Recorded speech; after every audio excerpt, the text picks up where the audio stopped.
Hello, everyone, and welcome to Full Time, where we take you around the world of soccer locally, regionally, nationally, and internationally. Full Time is presented by the Game Sports Podcast and powered by 91 Network. You are listening to Season 4, Episode 11 of Full Time. I am your host, Daniel Scarpino, and with me is our co host, Gitano Gallo.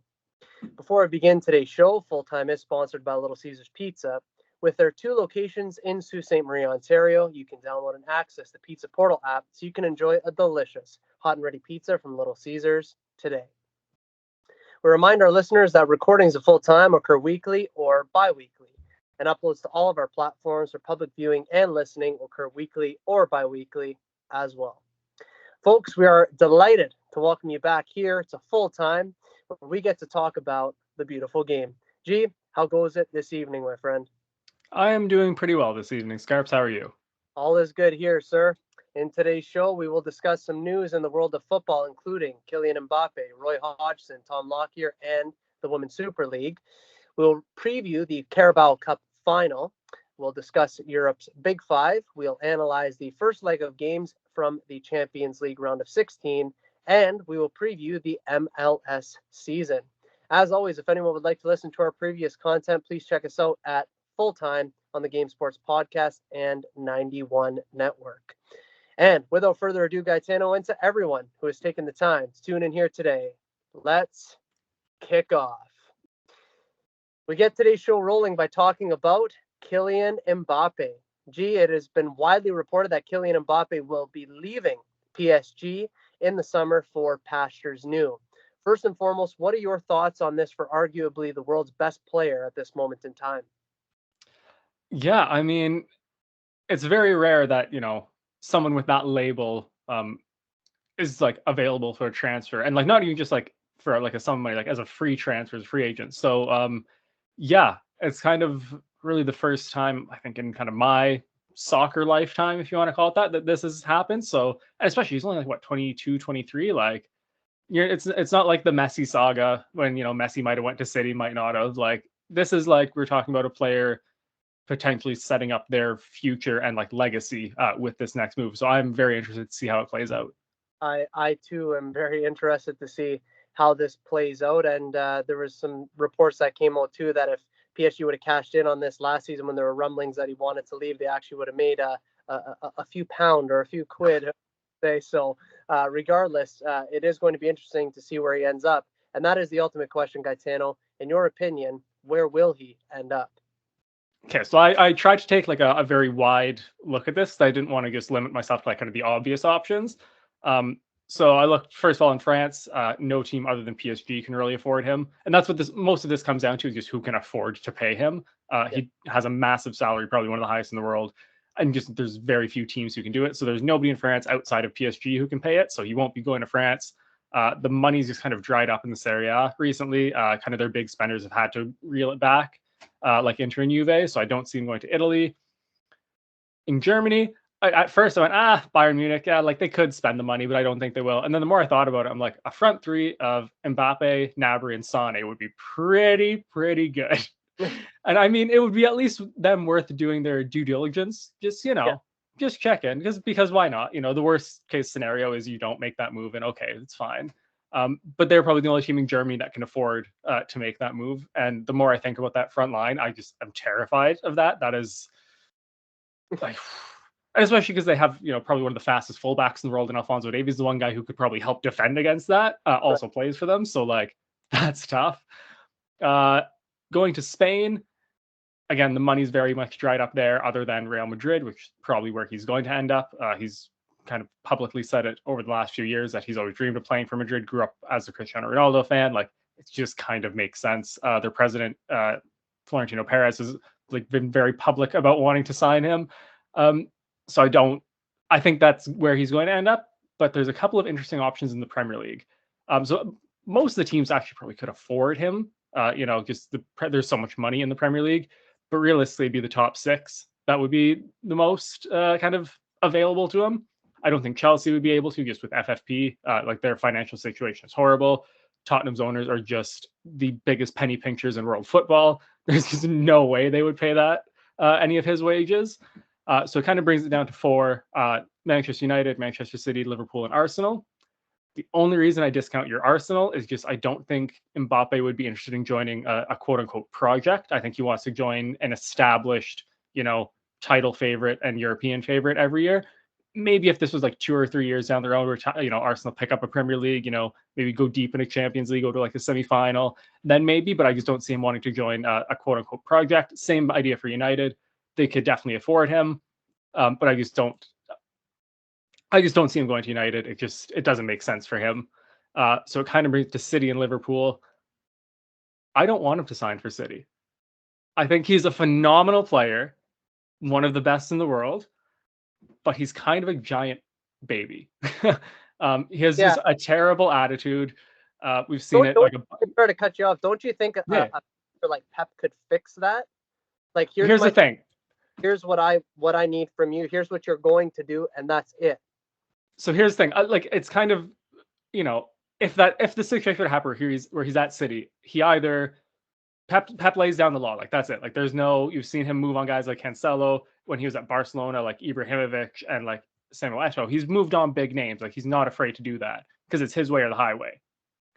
So it could go one of two ways where he either falls out with Pep and it's terrible and, it ends in a disaster, or actually Kun Aguero did an interview, I think it was about 2 weeks ago, talking about how his relationship with Pep was really difficult at first because he just wanted to do his thing most of the time under Mancini and Pellegrini. It was just kind of there was no tactical like a system for Sergio Aguero, but it was just like do what you do to get yourself goals. Like we'll kind of figure the rest around you. But with Pep, it wasn't like that. He had to press, he had to defend, and he realized very quickly, like if I don't do my part in this, the whole system falls apart. So he learned very quickly, hey, I have to, contribute, in different areas of the field that I normally wouldn't, because that's what makes the team work. Sure. I don't think Mbappe has that in him at this point.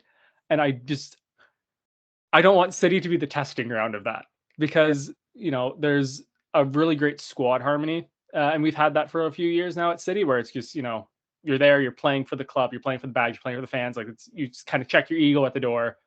And the guys who haven't, like someone like João Cancelo gets moved on, and that's it. Like it's not like we don't look back at that, right? Like whatever, we just go forward. I wouldn't want City to be the testing ground for that because if it went terribly, that just ruins kind of everything that Pep and City have been building all of these years. If this is like talking like FIFA and like Football Manager where like none of that kind of matters, sure, absolutely, a front three of Foden, Mbappe, and Haaland would be, the best in the world for the next 10, 15 years, right? But I don't see him having the maturity to, put the team, the club, the badge first. And that's like, I don't want to say it's fair, but you're one of the best players in the world. You're going to be probably a Ballon d'Or favorite until you're like mid 30s. Like you can kind of have a bit of ego, right? I don't like knock him for it. I just don't think it would fit at City. And the only thing with Liverpool is we don't know who their manager is going to be next season. If Klopp was sticking around, that might have been more of a pulling point, but I just don't think with that uncertainty, I just don't think they have really any pulling power. Yeah, no, I would agree with you. And I mean, it really does all point to one place, doesn't it? And I do believe he's going to go Real Madrid. I don't see any other, not that I don't see any other alternative, but everything just points in that direction. And it just seems as though that's exactly where he's headed. And that's exactly where his eyes have been fixated on probably for a really long time. And, I believe it was Roy Keane who said it one time too, because you're speaking about his attitude as in Kylian Mbappe. And one of the pundits said, well, for France, he doesn't do that. He goes, but I'm not talking about France. I'm talking about club level. He goes, I don't care about France. He goes, I don't watch the France games. So yeah, no, I think you're spot on in terms of his attitude. I do think possibly if there's going to be any manager in the world, there's probably very few. I feel like Pep probably could change it, but again, would you want to be the testing ground? Probably not. And in the case of Arsenal, does he want to join a project? Probably not. So again, I probably think that Real Madrid is his destiny, but we will see as the season comes to a close. He will choose his next destination. In footballing news, now former Crystal Palace manager Roy Hodgson fell ill during a Palace training session last week. He was taken to hospital, but as of recent reports, he is in stable condition and doing well. Gitano, it's of course great to hear that Roy Hodgson is okay after his incident in training. The 76-year-old has managed nearly 50 seasons in professional football. It's 48 to be exact. And as per recent reports following this incident at training, Roy Hodgson has officially stepped down as Crystal Palace manager. As per Fabrizio Romano, Roy Hodgson said in a quote, "This club is very special and means so much to me. I have fully enjoyed my time here, but given recent circumstances, it may be prudent at this time for the club to plan ahead," end quote. The club has planned ahead and acted quickly. It will be Oliver Glasner who will become the new Crystal Palace head coach, as the contract has already been signed and completed. He will take charge of his first game this Saturday when Crystal Palace play host to Burnley. G, just your thoughts on Roy Hodgson and what will be next for him in the world of football, assuming that his health remains okay. Yeah, first and foremost, just glad to hear he's okay. He's just one of those like characters that you can't not like. Like he's never managed a team that I have supported. Like he's just always been like an opposition, but you just can't hate him. He's just such a funny character. Just like Neil just Warnock, right? exactly, and just like loves the game. Yeah. Like comes out to like save Crystal Palace from relegation every couple of years. Like it's the best. So I'm just glad that he is doing okay. And like with all due love and respect, there should be nothing left for him in the footballing world. Hit up a beach, kick your feet up, have a couple of beers, and like just relax. He's worked so much, given basically his whole life to the game. Like he is, he's more than earned this retirement, and I really hope that he just, kind of takes that time for himself now. Yeah, for his physical, mental, and probably emotional well-being, I think that is probably best. And like you said, nothing left to prove. And some folks were saying, he doesn't have very many trophies and whatnot on his resume, and we've been speaking about Pep quite a lot this show already, but it was Pep who said it's not oftentimes about the trophies that you win, but the culture that you create. And it seems as though everywhere that Roy Hodgson has gone, even though not everywhere that he's gone has ended in glory, he has created a really positive culture. So I hope, like you said, nothing is left for him. Go kick your feet up, because he definitely deserves it. In a similar fashion, and yet in a much scarier way, Tom Lockyer went down 2 months ago in a match versus Bournemouth in the 65th minute, suffering cardiac arrest. We did highlight this incident here on Full Time, and we vowed to keep everyone informed on his status. The Luton Town captain appeared on Sky Sports on Sunday, February 18th, and was in great spirits in speaking to the panel of analysts and pundits. He said he is in good health, is feeling good, and that life is pretty normal since the incident. He did state that whilst his future in football is highly uncertain, his main focus will be on his soon-to-be newborn baby. G, probably the best news that we could have reported here, not just on Full Time, but in the world of football in general. Your thoughts on this incredible news, my friend? Yeah, just so happy to see him, kind of being fine. Like we kind of compared it to the Christian Eriksen incident at the Euros a couple years ago. Like it's just one of those things that like kind of football and like everything else is kind of like takes a back seat. Like you just want Tom Lockyer to be fine, and just very happy to see that he is doing well.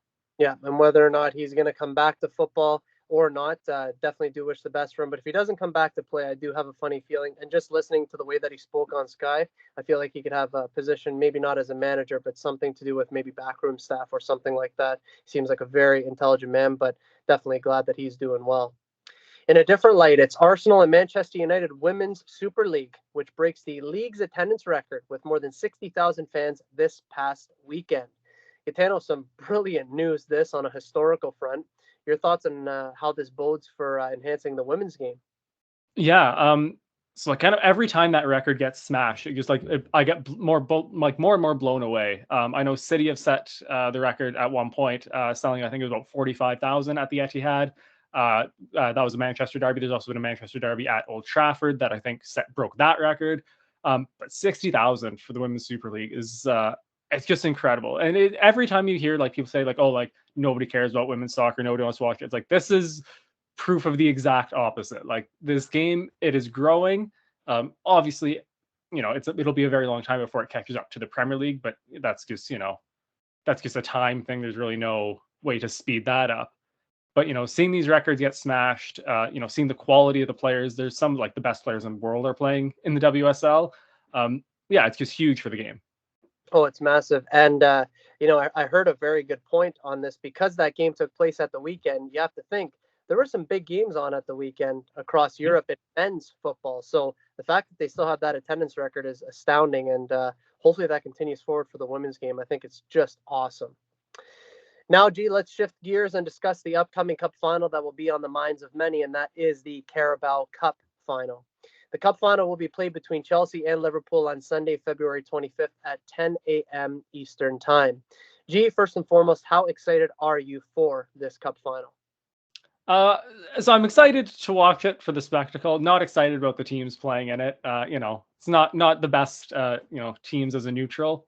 Well, Yeah. not really neutral. As a City fan, it's not ideal to be watching Chelsea and Liverpool playing a cup final.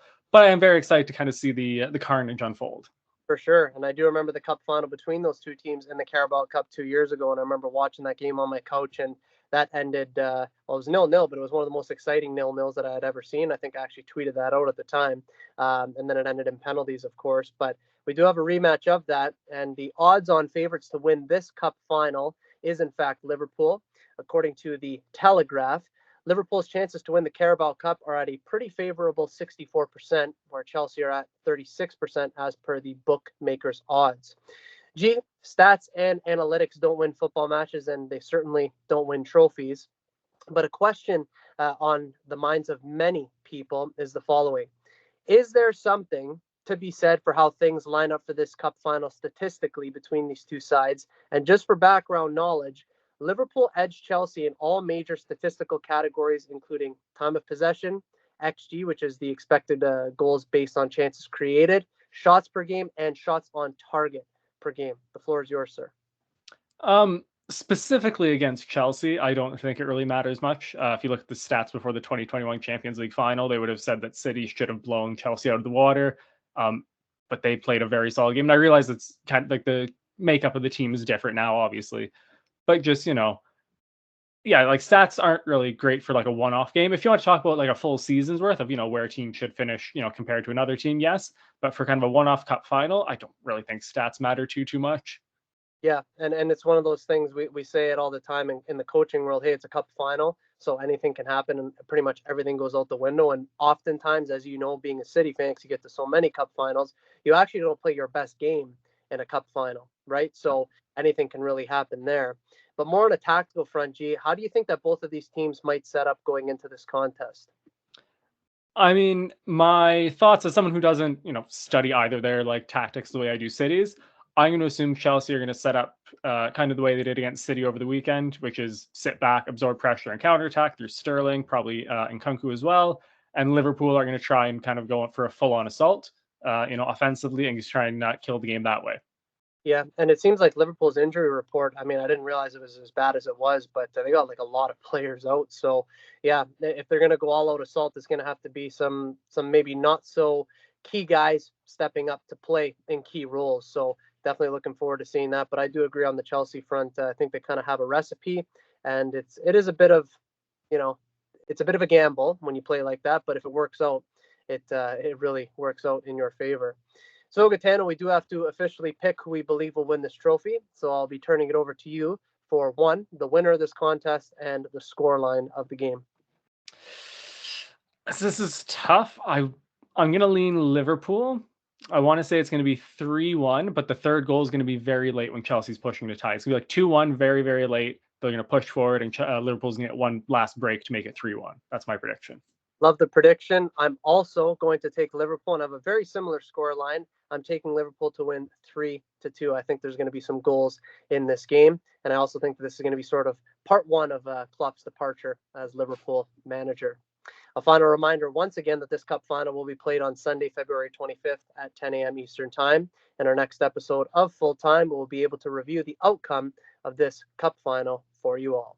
This is Daniel Scarpino and Gitano Gallo, and you're listening to Full Time on the Game Sports Podcast and 91 Network.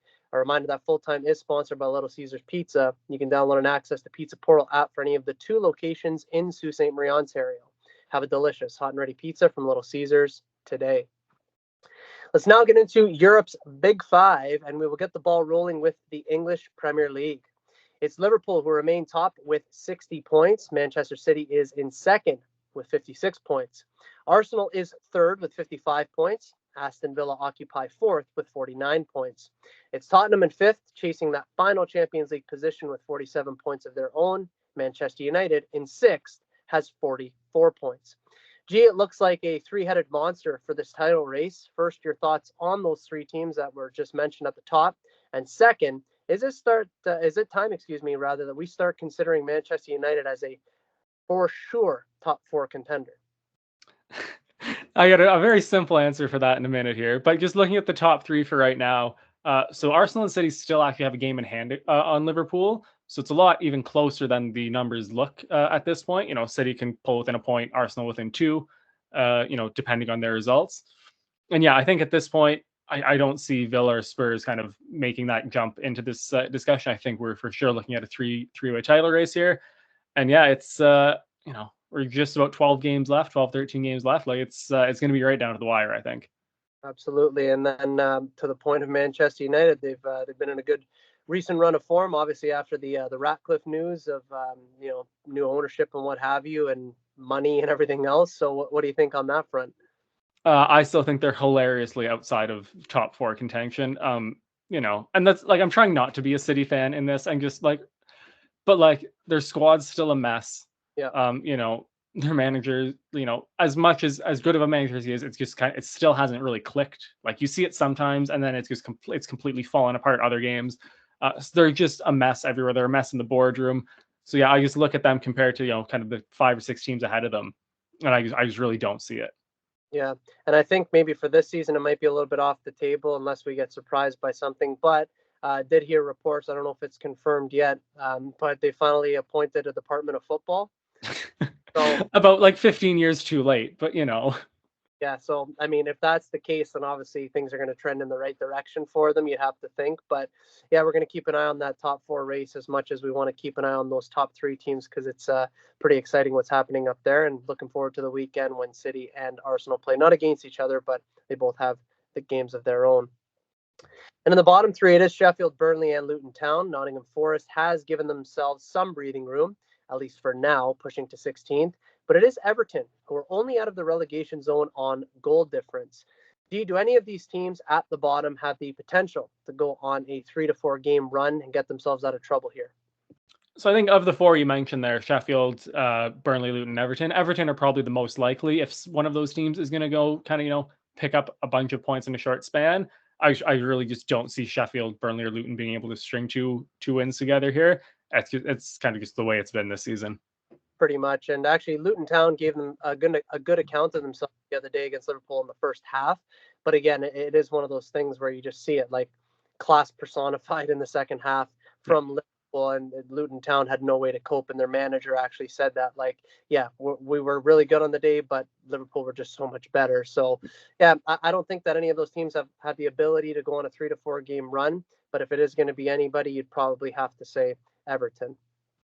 Italy Serie A, Inter has opened up a 9-point gap at the top with a game in hand. They have 63 points to second place Juve, who have 54 points. Milan still sit third. The likes of Atalanta, Bologna, Roma, Fiorentina, Lazio, Napoli, and Torino are all in with a shout for that fourth and final spot in the division, which would qualify for Europe next season. Gitano, is Inter starting to run away with this? Yeah, I think they're starting to. I don't want to, kind of call it just yet. I think they still have incredible challengers in Juve and AC Milan who could kind of put those type of runs together to see themselves kind of get back into the challenge. But the way Inter have been playing, I find it difficult to see them losing the title this year. Yeah, and that Champions League performance, which we're going to talk about here very shortly, they were excellent in that game. So, yeah, no, the way they look is great, but I'm not willing to say that they're running away with it yet. But I think pretty soon I might be able to change my opinion on that. Out in Spain, La Liga has begun to shift, but just slightly. After recent slip-ups in their past 2 matches, Girona is now 6 points off of first place Real Madrid, who have 62 points. Barcelona continue to push to challenge as they sit 2 points off Girona. Girona having 56 points, of course, and Barcelona with 54. In fourth is Atletico with 51. Is Girona now beginning to fall away? Yeah, a little bit. I think, like they've been playing so good. I think the 4-0 loss to Real Madrid that we kind of hyped up that game so much last time we talked, I think it was very disheartening for them Yeah. to be kind of, you know, going like kind of toe to toe with them all season. They drew them earlier in the season, like, and then to just get completely outclassed in that fashion, just kind of, yeah, threw them off their kind of their rhythm and their pace. I barring a miracle, I don't see them being able to pull it back. I think this is Real Madrid's to lose here. Yeah, I agree too. And it's one of those things where, especially when, like, I don't know how to put this without sounding like rude or what have you, but when you don't know how to win, like if you've never been in that Yeah. position, your emotions get the better of you. Hence Arsenal last season. You have a bunch of young players there, don't really have experience in the squad. Not to say that Girona doesn't, but certainly not the likes of Real Madrid. If you don't have that type of experience, if you're not used to winning, and if you haven't won before, you don't know how to cope with that. And then you tend to fall away towards the end. I've seen it in coaching, I've seen it in playing, I've seen it professionally with watching for so many years. That's just what happens, and football especially. So I think that they are starting to fall away. But, who knows? Maybe Real Madrid have a slip up of their own, even though I don't potentially foresee that. Germany's Bundesliga continues to entertain. It is Leverkusen who remain unbeaten in the league and sit atop of the division with 58 points. Bayern is second and trying to narrow the gap to put in a title challenge. Stuttgart remain third. It's Dortmund who've moved into fourth position with RB Leipzig on their heels. After Leverkusen's victory over Bayern by a score of 3-0 last week, we also hyped that game up here on our show. It really is looking like it's theirs to lose. Then to add more drama to the mix, it's Bayern Munich manager Thomas Tuchel, who has announced that he will be leaving his post as Bayern Munich manager at the end of the season. Just some crazy stuff right now out there in Germany. What can you say about the Bundesliga and the Thomas Tuchel news? Every time we like get to the Bundesliga and you talk about the undefeated Bayer Leverkusen, it just blows my mind that we're at this point in the season and like they're still unbeaten. They're still playing like they're not even compromising the way that they play to kind of get results, because you kind of tend to see that sometimes where, and City have done it and they're kind of in a little bit of spell of that now, where it's maybe not the prettiest wins, but they're getting the job done. Like Bayer Leverkusen are still flying. It's insane.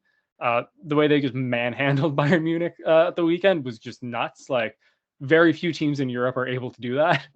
So yeah, I'm blown away by them. They're just so good. And Thomas Tuchel leaving, I'm not overly surprised.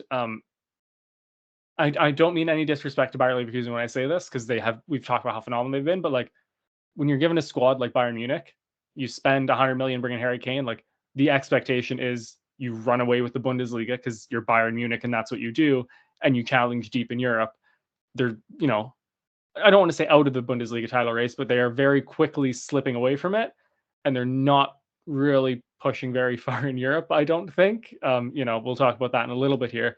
But yeah, I'm not surprised to see him heading to the exit kind of before he ends up in the guillotine getting sacked. Yeah, totally agree. And sometimes the way you get appointed actually matters in terms of how you leave. And last year with the appointment, I didn't feel that he needed to be appointed to Munich, in my personal opinion. I know you felt similar too. But in the case of Leverkusen, which is where the focus really is, what I find to be unbelievable, like you said, number one, of course, the way that they're playing and how they're winning, that's unbelievable. But with all the distractions with the media of where's Xabi Alonso going to go next? Where's he going to go next year? They're trying to like intentionally distract the team with the news of their manager. The team's not distracted. Like they're such a well-oiled machine and they're so well drilled that they're just blocking out the outside noise. It's absolutely incredible what they're doing. And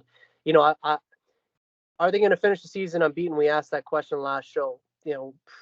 I don't think so, but could it happen? I don't know. Like with every game that goes by, more and more possible, isn't it? Yeah, and like what you said about like the distractions. So what happened? It was around this time last year, actually, that the Premier League announced 115 charges against Manchester City, and it kind of served as like a rallying point for the locker room, where it was just one of those things where it was now kind of us versus them, and we are going to do everything in our power to like push through. And I think this stuff with Xabi Alonso could really be that kind of rallying cry for that team to really just kind of lock it down and say we're just putting our heads down and we are grinding out this last bit of the season to kind of to shut up the haters and the critics and the media. And yeah, I think like I said, you don't want to say that they're going to go undefeated because like it's a crazy thing to say. Even with 12 games left, they're like it's nuts, but like they could. I'm knocking on my desk is wood. I'm knocking on wood right now, but like they could. Yeah, it's true, and like I said, with every game they get closer and closer. But to your point, what you're pointing at is mindset, and these players have a very, very strong mindset in that Leverkusen side. And kudos to the manager, of course. And in France's Liga, the title race for what's up for grabs there is now becoming a battle of who might actually just finish second place. PSG has opened up a 13-point gap at the top of the table as they sit first with 53 points. Brest is in second with 40 points. Nice, Lille, Monaco, Lens, and Rennes are all trying to push for places in the remaining European positions. Gitano, I always use Valentine's Day as sort of the reckoning point every year, where things during Europe's Big Five tend to shift one way or the other. In this case, it is PSG who are pretty much all but running away with it in Liga at this point. Are we on track to say that the title race is pretty much done out there? Yeah, and like kind of from the opposite side of the Serie A, where Inter kind of has legit challengers. I look at the rest of Serie A and I just don't see any one of those teams being able to pull back 13-point deficit. At this point of the season, I just think, yeah, like, and this is kind of what PSG have done and should have really be doing all the time, is running away with this. So yeah, I think it's basically over at this point. Yeah, I'm pretty much ready to just say that it is in fact over. We do have to cover it because they are a part of Europe's Big Five on our show. But again, as the weeks progress, like we said in the Bundesliga, as the weeks progress, you're almost convinced more and more that Leverkusen can go undefeated. In Ligue 1 with PSG, as the weeks go on, you're just convinced more and more that they're just going to run away with this because a 13-point gap at this point is insane. So, yeah, it looks theirs to be once more. The Champions League is back on, and it is the round of 16 that we are switched on to. Gitano, the first leg of games in the round of 16 have wrapped up. What can you say about these games for Europe's biggest cup competition at club level? So I didn't get to watch a lot of these games because they're on while I'm at work. But from the highlights, you look at kind of the scores and you go, oh, like there's a couple of shocks in there. But you watch the highlights and like there's not a lot of real shocks in there. After watching the highlights, I think some of the big hitters kind of didn't come to play, and I think some of the smaller teams really kind of stepped up to the occasion.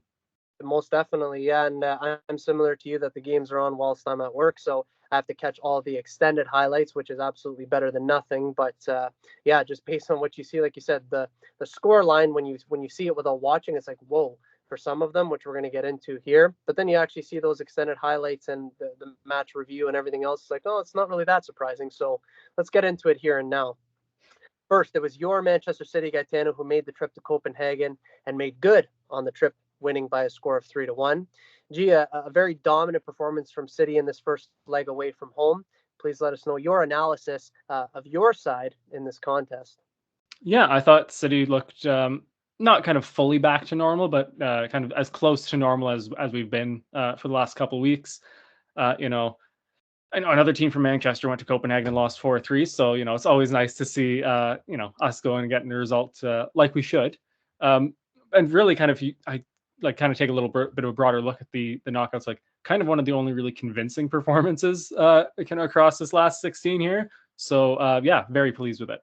Yeah, sets you up very nicely going to the Etihad for the second leg. Real Madrid faced up against RB Leipzig and had to battle their way to a 1-0 victory. The return leg will be hosted in Spain at the Bernabeu. Can Leipzig make something of this tie, do you think? I really think they have a chance. City have played them in the group stage and knockouts of the last couple of Champions Leagues. Like they are a very good team. They can step up. They can really like put pressure on kind of top European teams. Although they are down 1-0, like I would not be shocked to see them maybe get a result. Even if it's a draw and they go out, like they could still pull a result in Madrid, and I wouldn't be like overly shocked if they were to kind of squeak their way through here. Yeah, I can never see I never see an RB Leipzig team just taking it and saying, okay, we'll just walk away with it. I think that if they're going to go down, they're going to go down swinging. So yeah, I'm looking forward to that second leg because I think they're going to go in and really fight for it, even if Real Madrid do pull through. PSG did what they were supposed to do, and that was take care of business at home. They win the first leg of their tie against Real Sociedad by a score of 2-0. Gitano, Mbappe, and Barcola stole the show for PSG largely en route to this victory. What are you saying about this one? So Sociedad actually held up really well for like a good chunk of this game. I was impressed. They're they were playing such a ridiculously high line against Mbappe, and it was driving me crazy. But for a large chunk of the game, they actually like were containing him pretty well. I think PSG's kind of quality pulled them through this. But if they can get a really solid defensive display in the second half, in the second leg, like it's not totally out of this world. Them kind of maybe getting a result out of this. Yeah, no, it's definitely not totally out of this world. And the last tactical element in coaching, anyways, that not too many people talk about is the element of surprise. So the fact that that line was so high against a player like Kylian Mbappe was rather surprising, but in some ways did catch them off guard. So who knows what other tactical adjustments will be made by Sociedad in the second leg, but I would like them to make the second leg competitive just to see if maybe they can knock out PSG or just even challenge a little bit. Lazio defeated 10-man Bayern Munich by a score of 1-0 to set up an incredibly interesting second leg in Germany. Gitano Harry Kane has come out publicly and stated that he isn't totally happy with how Thomas Tuchel is using him in the tactical setup at Bayern and the service that he is getting up front, or the lack of service, if you will. And a larger and probably more important topic is that Bayern didn't look themselves in this matchup. In this game specifically, for the first time this competition this season, Bayern failed to register a shot on target. Gitano, the floor is yours. Yeah, so I want to credit Lazio a little bit for kind of making Bayern uncomfortable. They didn't kind of just let them keep the ball and kind of do what most teams do against Bayern, which is let them dominate. They kind of brought it to them a little bit, and not a little bit, but like they brought it to them like a fair amount. Kind of threw Bayern off their rhythm. They never really got any rhythm. Some of the clips I watched of Harry Kane, he'd so at Tottenham he could like drop off and like Son would kind of fill in his spot, and they had a really great rotation going. But you see Harry Kane would drop off into the midfield to like make a play. He'd spray the ball, and then there would just be this giant gap in their front line where Harry Kane is supposed to be, and nobody kind of filling that in. So yeah, it's just weird in Bayern Munich right now. And if they don't sort themselves out, I would not be shocked to see Lazio eliminate them in the round of 16 here. Yeah, I wouldn't be surprised either. And given the discontent at the club right now, the stuff with Tuchel not doing as well as they would have thought in the Bundesliga, I could totally see them going on the second leg. But I think the thing that saves them is that they are at home, so they probably can make a little bit more of it than they would as opposed to if they were on the road. PSV and Dortmund battled to a 1-1 draw, which sets up a fantastic finale in the second leg. The return leg is at Dortmund Stadium in Germany. Who should feel more confident right now of these two teams? I know this is the tie that you were looking forward to most, apart from the City one. Yeah, I thought the first leg was brilliant. Kind of exactly what you want from kind of PSV and Dortmund is just a bit of chaos, a little bit of everything. No, it's not a big tactical battle like Inter and Atletico, which we're, could talk about in a minute here, but like just a bit of chaos and just like a fun 90 minutes of football. I expect the same in the second leg. And I think Dortmund's home fans are going to give them a little bit of an edge here. Yep, I think so too. And I'm just looking forward to just like a really chaotic second leg. Hopefully that's what will go down. I'd love to see it go all the way to PKs. I'd love to just see them battle. I'd love to see yellow cards, red cards, and just mad chaos. I would love to see. But we will, we'll definitely keep a close eye on that one. And to your point, like you said a couple of shows ago, you were definitely looking forward to that one most, and I can absolutely see why. Inter found their way to a 1-0 victory over Atletico after a pretty dominant home performance. Atletico didn't register a shot on target the entire game, and Inter had a very disciplined team performance. It will be the Italian side who takes the advantage into the second leg. What does Atletico need to do differently in order to be more competitive in the second leg? Because I was talking with some of my teammates after we played Tuesday night, and Atletico is not going to be able to play the same way that they did in the first leg. No, they were like super passive, which like you kind of get playing on the road. You don't want to, go all out, not in your home stadium. It's kind of a recipe for disaster, especially get a really good team like Inter. But yeah, like Atletico is going to have to kind of step out of their shell a bit here, at the Wanda. And I don't know if that's going to suit them very well. I think, if they try and it's weird because if they sit back and do nothing, Inter is more than happy to just, keep the ball for 90 minutes, do nothing and go through 1-0. But I also think if Atletico push, not too much, but like push too undisciplined, Inter could just pick them apart and it could, turn into a real mess for Atletico. I think they have to be very smart very disciplined with their kind of pushing and their attack in the second leg, or else it could get really ugly for them. Yeah, you almost wonder, and I know that this might be a bit of a stretch, but you almost wonder if Atletico might set up in the same way that they typically do, and then all of a sudden, 75th minute, they throw Go the kid. for it. Like it's a bit of I mean, not too many teams really do that these days. Like Manchester United used to do that quite often, right? But uh, could that happen? I would love to see it, just because it would make for a hectic ending. But yeah, they're going to have to change something at some point in the game. They can't do what they did in the first leg because they need a goal. Porto did the business against Arsenal, defeating the Gunners by a score of 1-0 in the first leg of their tie. Arsenal was well off the pace in the match and never really looked a threat. And to go off what we just said about the past couple of games between Atletico and then the one with Bayern, Arsenal also did not register a shot on target in this game. Very unlike them, we'll call it. So largely this was a disappointing performance. Your assessment here? Yeah, I think this is going to be I don't, because you're an Arsenal fan, I don't really want to just rip them, but I think this is a learning curve for like the club, for the players, and also for the fans. There was a lot of talk online. Oh, it's Porto. We should be running through them. Bring on Bayern Munich, bring on Real Madrid. Europe is tough. As a City fan, I learned that the hard way. Europe is tough. There are some really, really solid teams. They're not pretty. They're not, flashy, but when the stadium lights are on them and the focus is on them, they kind of lock in and get the job done. Porto have been one of those teams in Europe for a long time. I think this was a good learning curve for Arsenal. That they have to kind of find that next level. They can't, the level that they're running at is very good. Don't get me wrong, I'm not discrediting what they've been doing in the Premier League in Europe thus far, but you have to find that next level. I think they can do it. They have enough quality in the squad to get there. I just, yeah, I think, and even 1-0 is not, it's not like a massive mountain to climb either. I would be shocked to see them go out, but I think it's still a possibility. Yeah, and you know what? Two things really. When it comes to Porto, right? I said it when we recorded a couple of times ago, when there was a certain Arsenal podcast. I was saying, give us anybody. And you said, too, well, you do have to have sort of that arrogance and that mentality. But at the same time, I said on this show, Porto is still a really, really good team, and you can't underestimate that. So that's the first thing I wanted to say. Second thing, and you know this being a City fan, you can't think that the exact same way you play in a Premier League match on a Saturday morning, Eastern time, but Saturday afternoon, England, you're going to go and do the same thing, same tactical setup, and have the same performance in Europe on a Wednesday night. Just not going to happen. Different atmosphere amongst many other different things. So Arsenal's going to have to figure out a few different things in that second leg, but I've got faith in the players and the manager. Napoli and Barcelona played to a 1-1 draw, setting up a fantastic and fascinating finale in the second leg. The return leg will be played at home for Barcelona. How much does this factor in for how this tie might end up?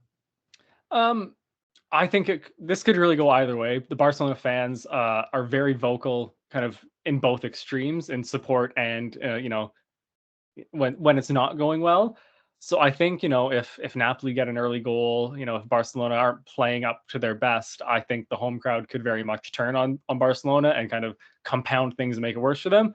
But at the same time, if Barca were to get an early goal, start playing well, get some kind of good attacks going, there could kind of be that boost to get them across the finish line. But Napoli is a solid squad, a very good team, and I don't want to say because I think I picked them to go through, right? I have Napoli, right? I'm just looking here. You do have Napoli, yes, and so do I. Yeah, so do I. Yeah, so it's hard to discount them and discredit them. Yeah, I just have this weird gut feeling with Barcelona. The game at the Camp Nou, I think they might have it. Yeah, and you know what? With coaching, oftentimes coach, okay, let's have a good start here today, lads. Let's have a good start. So how, to your point, it's probably going to be about how they start this game. If Napoli can come in and rattle the cage a little bit, the cage being all of those fans at the Camp Nou, well, that could bode really well for them. Or if Barcelona come out and they're on the front foot and they're connecting passes and they're playing between the lines and they're having some good attacks, to your point, that could bode well for them. So I think the start in this match will be absolutely crucial. A reminder to our listeners that the second leg of games in the Champions League round of 16 begins Tuesday, March 5th and concludes on Wednesday, March 13th. It has been a short break, but it is back. And when we say it, we of course mean the MLS Major League Soccer. I've got to say, G, this year really snuck up on me, unlike other years. It felt like yesterday that we were talking about the MLS Cup final here on Full Time just before Christmas. And now we're getting ready to kickstart the MLS 2024 season this weekend. How are you feeling now that we've got Major League Soccer back on our television screens after just a very short 7 or 8 weeks? Yeah, so I got the kind of surprise caught me over the weekend. I was looking at going down to Toronto in March. And I was like, oh, let's see what else is going on in Toronto. And like, wait, there's TFC games? Yeah. Like we're already there? Like, holy shit. But yeah, I am so excited that the MLS is back. Hoping for a rebound season for Toronto FC, but I just think, any chance to watch Lionel Messi play soccer on TV is going to be great. So I'm super looking forward to that. Most definitely. And with previewing this year, according to oddschecker.com, the early favorites are what you just mentioned with Messi, and this is no surprise, Inter Miami to win it all. Second best odds are the defending champions of the MLS, the Columbus Crew. FC Cincinnati has third best odds. After that, it's Philadelphia, New York Red Bulls, Orlando City, Atlanta, and Nashville. G, before we get into some other stuff here, are there any teams that jump out at you for either obvious or maybe surprising reasons? So I'm shocked that Seattle aren't in kind of one of the favorites because they've just been a powerhouse in MLS for almost the last decade. They're the bane of my existence, essentially in MLS. I'm shocked that they're not in there. They're always just kind of one of those teams that they're always kind of in that conversation for favorites for MLS Cup. So that is a shock to me. I do expect them, by the end of the season to be in and around that conversation. And as far as the rest of the league goes, I'm really excited to see what NYCFC does. Obviously, with their links to Man City, I've always kind of had a little bit of a soft spot for them, even though they're rivals of Toronto FC. They've done some decent business over the summer. I'm interested to see how that plays out. Yeah, I agree with that. Oh, I just said over the summer. It's over the winter. Sorry. Again, no surprise here, Inter Miami to be favorites. I knew that was coming, but I'd love to see what the Columbus Crew could do again. See if they could try and run it back. And FC Cincinnati, I think that they're on for probably a good season as well. And then there's some other ones in there, but who knows? There could be a surprise that awaits us. But I also think that Inter Miami is probably going to be that one that not runs away with it, not by any means, but certainly the favorites. And as everyone knows, amongst the many great things in our friendship between Gitano and myself, it is our love for TFC that we've shared for more than a decade now that truly connects us. Gee, it's hard to see anything getting worse for TFC given the season had in 2023. But what do you think that we can expect from our club this season? Progress is my hope. I'm not naive enough to think that we're going to go and challenge for MLS title, next season. But I would like to see us not lose all the time. Like even if we had like a 500 record, like win one, lose one, like that would be better than I think last season we ran at 0.213 like a winning percentage, which is just it's woeful. It's just so bad. If you excuse me for a second, I'm just pulling up. Toronto FC made a signing yesterday, and I for the life of me cannot remember his first name. His last name is long. He's from Birmingham City, over in England.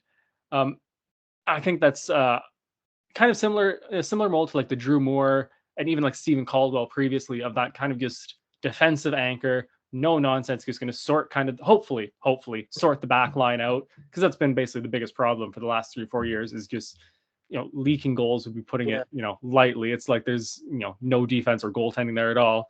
I just need to pull up his name here because I feel bad not knowing it. Go ahead. To that point, sorry, too. Kevin Long.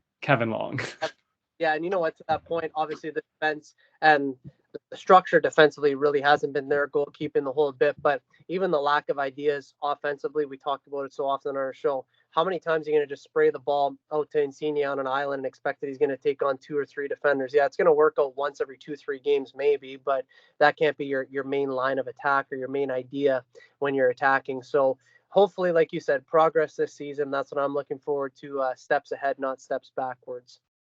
And while the season is quite literally just getting started, and whilst we know that anything can happen in the world of football, who do you see by the time that December rolls around in 10 months' time, and it will be here before we know it? We know how fast time goes in the world of football. Who do you see hoisting the MLS Cup trophy? So this is typically where I would be like, oh, Toronto FC, because, I do this on the Bitter Rivals podcast with Avery. The Montreal Canadiens, my favorite team, have been awful for the last couple of years. But on our previous show, I've always say the Canadiens are going to win the Cup because that's what you have to do as a Canadiens fan. Yep. So as a Toronto FC fan, I'm going to say Toronto FC. But realistically, to me, the picture of Messi, Busquets, Jordi Alba, and Luis Suarez, celebrating MLS Cup, kind of the story kind of writes itself there, that these players reunite in Miami and can kind of get that last chapter of success in their careers. Yep, and I'm also in the same boat as you. As much as I'd love to say that TFC is gonna win it all, to be fair, I'd love to see TFC just challenge for a title spot, a playoff spot. But I do believe that Inter Miami will be hoisting the MLS Cup trophy in 10 months' time, and we're gonna keep everything tracked here on Full Time G as we always do. But a very interesting point about the MLS, G, and I think it's important we talk about this. The MLS season may start, and in fact it will start, with replacement referees amid labor disputes as per the Professional Referee Organization. The referees are currently locked out until fair compensation can be met, as its members and governing bodies will hopefully come to an agreement. Gee, we talk about the need for high quality refs all of the time, you and I, in our personal conversations and on this show. What does this mean for the MLS to kickstart the season? Yeah, it's it's a really weird spot that they're in. And I look, I don't like MLS refs. I think they're some of the this is gonna sound really bad. They're like on like the lower end of the spectrum when it comes to professional refereeing quality. They're not great. Yeah. But they're better than like not having professional refs reffing the games. And also, as much as I shit on refs, I do have some respect for them and what they do. It's not an easy job in the slightest. It's a super high pressure job, and they do deserve to be compensated properly for that. So I do hope that they get that kind of that happy medium resolution between MLS and their referees, that they get compensated what they should fairly do, and also that the league kind of sorts this out before, hopefully, I pray that it's only like kind of one weekend of this kind of, I don't want to call it garbage, but it's a garbage situation that the league's put themselves in. Hopefully we kind of have to deal with it one weekend, nothing major happens. The title thankfully won't be decided this weekend, kind of get it out of the way, and MLS kind of sorts themselves out and gets their referees compensated. Yeah, most definitely. And the sooner it can be sorted, the better. And, when you take a look at that jump from amateur to pro, like they're going to have they'll be decent referees, but by measurements from, again, amateur to pro, you're talking some jump there. So yeah. Can you just imagine like an amateur referee being like, okay, like I have to referee Lionel Messi tonight. Yeah. That's and not that everyone in MLS is of that caliber, like they're, but like someone's going to have to do that. Like there's going to be an amateur referee dealing with like Luis Suarez and Sergio Busquets and Jordi Alba and Lionel Messi getting in his face. And that's a shitty situation for him to be in and for those officials to be in. Like that's not fair to them. And I hope that, outside of this, that they are very, well compensated for what they are kind of being put in, because it's not a great spot for them. No, it's not. And it'll be a great story for whoever referees those games, rather, for the grandkids one day. And if they're ever stuck, I'm available. out here in Sault Ste. Marie, available. Amateur level referee at its finest. So I could jump in if you need me for one game. Just so I think Miami comes to Toronto in like September. So if it holds out that long, you're within a shout. I guess, yeah, we got tremendous problems if it holds out that long. So that I can say. And as I said, and as we said here, as the season progresses, we will keep you all informed on the MLS, as Full Time is based here in Canada, and we have many American listeners. It's definitely something that unites us here on our own soil at home from a professional soccer point of view. And for all MLS games, you can catch them on your local television sports network, and full schedule, standings, and news can be found at mlssoccer.com. This is Daniel Scarpino and Gitano Gallo, and you are listening to Full Time on the Game Sports Podcast and 91 Network. A reminder that Full Time is sponsored by Little Caesars Pizza. You can download and access the Pizza Portal app for any of the 2 locations in Sault Ste. Marie, Ontario. Have a delicious hot and ready pizza from Little Caesars today. Ladies and gentlemen, that is Full Time. As we wrap up today's show, we want to thank you for being with us. Your support is unwavering. G, my brother, well done this evening. Yeah, it's always a pleasure to come on. There's, we were talking about it kind of before we started recording. There's just nothing better than coming home from work on a Thursday night, talking the beautiful game, spending some time with you. It's just perfect. So thank you again for having me on. No problem, man. It's always a pleasure, and we get to do it again next week. A reminder to our listeners that the next episode of Full Time will be recorded the week of February 26th, 2024. In that show, we will discuss the outcome of the Carabao Cup final, the results from the 5th round of the FA Cup, Europe's Big Five, and, which we haven't done in some time, local soccer. As always, we will keep everyone in the loop with all of the happenings in the world of football. For weekly content, make sure to hit like, follow, and subscribe to all platforms of both the Game Sports Podcast and 91 Network on YouTube, Spotify, Apple Music, Facebook, Instagram, Twitter, TikTok, and Podbean. For Gitano, Gallo, my name is Daniel Scarpino, and thank you for tuning in to Full Time. We look forward to seeing you at kickoff next time back here on the Game Sports Podcast and 91 Network. Best always.